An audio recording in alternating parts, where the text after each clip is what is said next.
বন্ধুরা, আজকে আমি কাশ্মীরি আলুর দম বানাবো। এর জন্য আমি ছোট আলু সেদ্ধ করে ছুলে নিয়েছি। এরপর কী কী লাগছে আমি তোমাদের বলে দিই। আমি এখানে একটা বড় পেঁয়াজ, 4-5 কোয়া রসুন বেটে নিয়েছি কাঁচা লঙ্কা বাটা, নিয়েছি আদা বাটা, আর নিয়েছি জিরে বাটা। আর একটা জিনিস নিয়েছি, আমি 10-12টা কাজুকে একদম মিহি পেস্ট করে নিয়েছি। এবার কড়াইতে আমি 2 চামচ বড় সর্ষের তেল দিয়ে দিলাম। তেলটা একটু গরম হলে এর মধ্যে আমি দিয়ে দিলাম সাদা জিরে ফোড়ন। তারপর দিয়ে দেবো আমি 2টো তেজপাতা। তেজপাতাটা আর জিরেটা একটু ভাজা হলে আমি আলুগুলোকে এই তেলে ভেজে নেব। আলু ভেজে আলুর দম বানালে আলুগুলো একটাও ভেঙেও যাবে না, আর টেস্টটাও খুব সুন্দর হবে। আলুতে আমি একটু হলুদ লবণ দিয়ে দিলাম। এইবার আমি খুব ভালো করে লাল লাল করে ভেজে নেব। তোমরা এইভাবে কে কে ভেজে নাও আলুর দমের আলু, আমাকে জানিও। এই যে সব আলু আমার ভাজা হয়ে গেছে। এইবার কড়াইতে আমি আরেকটু তেল দিয়ে দিলাম। এইবার আমি একটু সাজিরা ফোড়ন দিলাম। এটায় আলুর দমের স্মেলটা খুব সুন্দর আসবে। এই জিরাটা একটু পুড়ে গেলে আমি এর মধ্যে বেটে রাখা পেঁয়াজ আর রসুনটা আমি দিয়ে দিলাম। এবার এগুলোকে ভাজতে হবে যতক্ষণ না পেঁয়াজের কাঁচা গন্ধটা চলে যায়।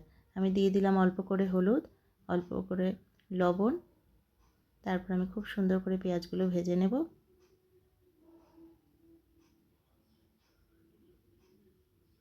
আমার পেঁয়াজ ভাজা হয়ে গেছে। এরপর আমি বেটে রাখা মশলাগুলো দিয়ে দেবো। প্রথমে আদা দিয়ে দিলাম, তারপর দিয়ে দিলাম জিরে বাটা, তারপর দিয়ে দেবো লঙ্কা বাটা। এইবার সব একসাথে খুব ভালো করে কষিয়ে নিতে হবে। আমি একটু জল দিয়ে কষাই বন্ধুরা, এই যে একটু জল দিয়ে দিয়েছি। এবার সুন্দর করে মশলাগুলোকে আমি ভেজে নেব।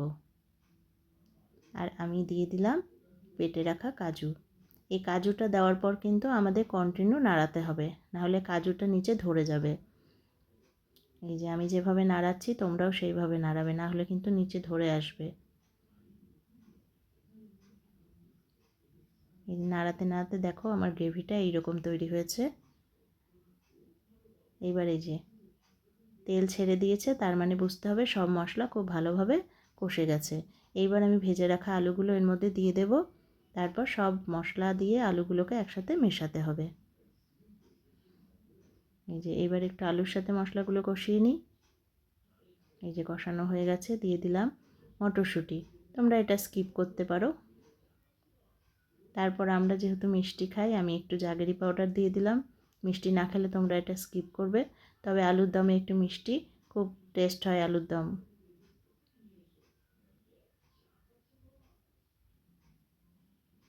এই যে আমার সব কষে গেছে ভালো মতো। এইবার আমি একটু জল দিয়ে দেব।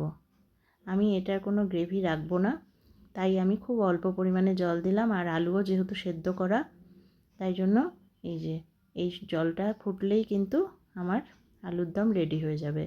এই দেখো ঝোলটা ফুটে গেছে। আর আমি দিয়ে দিলাম একটু গরম মশলা, তাতে স্বাদটা আরও বাড়বে। এইভাবে একদিন বানিয়ে দেখো তোমরা, খুব টেস্ট হয়। আর আমার এই রান্নাগুলো যদি তোমাদের ভালো লাগে, আমার চ্যানেলটাকে সাবস্ক্রাইব করো, একটা লাইক দিও, পাশে থেকো। টাটা বন্ধুরা।